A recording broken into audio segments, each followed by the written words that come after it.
Meghan's ready to make the cut once again with her version of events. But as ever, what are we talking about? Hi, good morning, Neil Sean here in the very heart of London. I hope you're keeping well today. Nice to have your company, whatever you're doing. Welcome one and all brand new subscribers to the channel. Truly nice to have your company. And as ever, do get involved. Let us know what you think to the stories that we're covering here. Thank you also for your very kind comments on some of the recent stories. I do mean that, I do see them and I do look at them. I'm glad that you enjoyed the Savoy Secret Door. It's lovely to find things like that, isn't it? I don't know about you, you kind of think, oh right, is this where they all sneak in?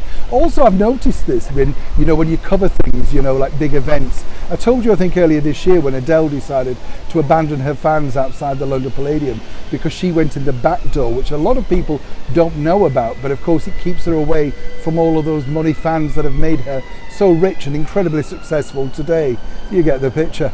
Back as ever though to your breaking royal story of the day. This really all centres upon, once again, our favourite royal, some might say, or ex-royal, the cable TV actress Meghan Markle. Now, what I always find with celebrities, and I can tell you this from my vast experience, is this. When you interview a celebrity, they have a sort of an agenda. They want to get their story out there. But if it backfires and goes wrong, then you're to blame, They talked you off the record. It wasn't agreed, they didn't sign it off. All of that sort of stuff.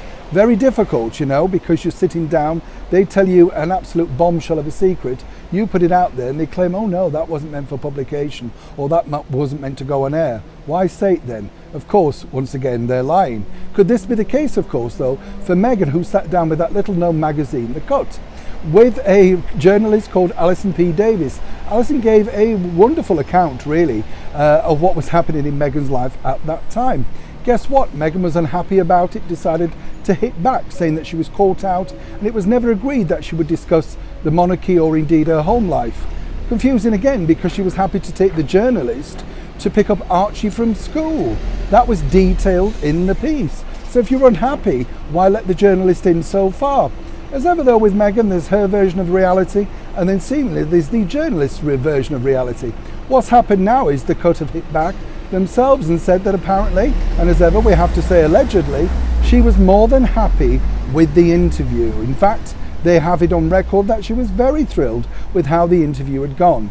Now, we're not quite sure at this point whether she gave full copy approval. That's normally given to a major A-list star so that they don't, like any words that may have been put in or not put in. You get the picture again. Interestingly enough, The Cut magazine, which did very well out of it because people had never heard of it until Meghan had sat down with them, are sticking by their version of events. They say, look, she seemed happy, everything went to plan, and prior to, of course, that going to publication, they heard nothing back, no negative comments. So as ever, as these stories hit out time and time again, I'm not quite sure whether Miss Markle realises how damaging this is to her, because people are still really believing the part of the journalist. They're there, it's written down, it's recorded. If you're unhappy, say something at the time. Seemingly though, it has more value to attack the journalist once it's gone to print. As ever, I'd love to know what you think to this particular story in the comments below. Neil Sean in the very heart of London.